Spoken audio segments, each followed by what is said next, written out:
कि निकम्मी नाकारा सरकार रही है कि निकम्मी नाकारा सरकार रही है, कोई काम किए नहीं है। जब डॉक्टर मनमोहन सिंह बोलते हैं तो पूरा विश्व सुनता है, उनको पूरी दुनिया सुनती है। उनका दाह संस्कार आपने किस सोच के साथ तय किया? अब सफेद देते फिर रहे वो लोग, क्योंकि जब खड़गे साहब ने, राहुल गांधी जी ने मुद्दा उठाया, डॉक्टर डॉक्टर मनमोहन सिंह जी हमारे बीच नहीं रहे। उनका व्यक्तित्व, उनकी सोच, उनके कार्य इस देश में हमेशा कायम रहेंगे। वैसी हस्ती थी जिसकी आवाज जो है, जब बराक ओबामा जी जो प्रेसिडेंट थे यूएस के, उन्होंने कहा था कि जब डॉक्टर मनमोहन सिंह बोलते हैं तो पूरा विश्व सुनता है, उनको पूरी दुनिया सुनती है।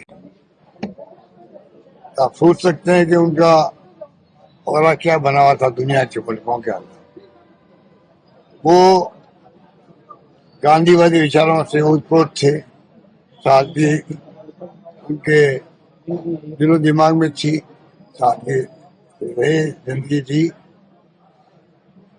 और आर्थिक स्थिति मजबूत करी देश की। उदारीकरण जो किया है वित्त मंत्री, उसने पूरे मुल्क की आर्थिक सोच को बदल दिया। इस प्रकार से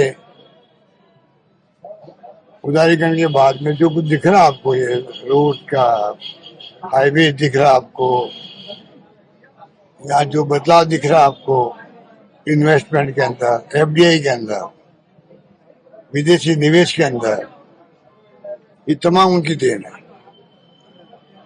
इसलिए ऐसा व्यक्तित्व चला गया, उसका दुख हमेशा रहेगा। राजस्थान रिफाइनरी लगी, रिफाइनरी, वो भी उनकी देन है। हम कैसे भूल सकते हैं? राजस्थान से वो राज्यसभा के मेंबर भी रहे हैं, ये हमारे सौभाग्य की बात थी। तो कुल मिलाकर के मनमोहन सिंह जी का जो व्यक्तित्व है, वो तो हम सबके पूरे देशवासी जहन में बस गया है। और जो देहांत हुआ उनका सुनकर के पूरे मुल्क के लोगों के अंदर जो दुख प्रकट हुआ है, एक मैसेज है कि क्या किस तरह की वो हस्ती थी देश के लिए।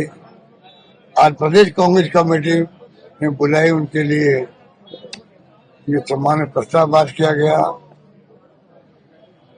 और 2 मिनट का मौन धारण किया गया। इन सब इसलिए हम सब आए थे। सर, उनको जगह को लेकर इशू हुआ, जगह को लेकर, स्मारक को लेकर जगह जो मांगी थी, लेटर लिखा था, नहीं दी गई।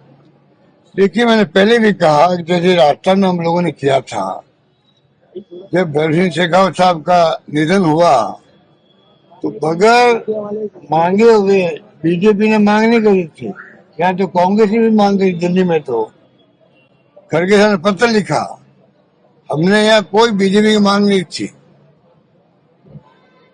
उनके परिवार वालों से बातचीत हुई, जगह दी, उनके लिए अलग से दाह संस्कार किया और स्मारक बना लिया। तो उपराष्ट्रपति पहले बने थे देश की आजादी के बाद में राजस्थान के, जो लंबे समय से राजनीति भी करी यहाँ पर। अगर एनडीए गवर्नमेंट आगे आकर के खुद ही आगे आकर के उनके लिए स्मारक काम बनेगा, कहाँ दाह संस्कार होगा, ये तय कर देती तो कॉन्ट्रोवर्सी पैदा नहीं होती। पहला प्रधानमंत्री रहा हुआ व्यक्ति है जिनका दाह संस्कार वहां किया है, जहाँ पे क्या नाम निगम बोध घाट पे किया। पहला प्रधानमंत्री रहे हुए एक्स पीएम का निगम बोध घाट पे दाह संस्कार हुआ है। क्या जरूरत पड़ी? बता दीजिए। ये जो है सोच, इससे बहुत रिएक्शन, पूरे देश के अंदर रिएक्शन है इसका, पूरे मुल्क में रिएक्शन है कि आपने जो एक अलग तरह की पर्सनैलिटी थी, मैं तो समझता हूँ एक महापुरुष के रूप में वो स्थापित हो गए देश के अंदर, उनका दाह संस्कार आपने किस सोच के साथ तय किया? अब सफाई देते फिर रहे हैं वो लोग, क्योंकि जब खड़गे साहब ने, राहुल गांधी जी ने मुद्दा उठाया, अब खड़गे साहब के पत्र लिखने के बाद में कई तरह के, और जब फीडबैक मिला उनको पूरे मुल्क का, तब जाकर के वो अपनी सोच बदली।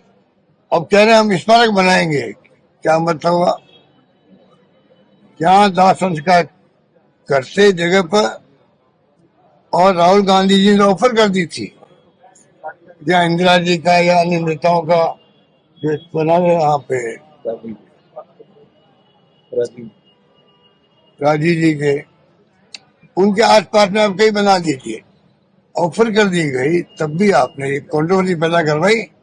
इसलिए जो जो सरकार नाकाम रहती है, तो वो ध्यान डाइवर्ट करने के लिए ऐसे काम ही करती है। अभी देखिए राजस्थान के अंदर 1 साल में ऐसी निकम्मी नाकारा सरकार रही है, कोई काम किए नहीं है। क्या पता है उपलब्धि है, 1 साल की उपलब्धि है, किसी को पूछे, एक बताइए आपकी 1 साल में उपलब्धि क्या क्या है, नहीं बता पाए। 1 साल के बाद 9 जिलों को समाप्त कर दिया, जिससे इसी में बहस चलती रहे। इनको कोई पूछे नहीं कि आपकी 1 साल की उपलब्धि क्या है। तो ये इनकी चाल है बीजेपी वालों की।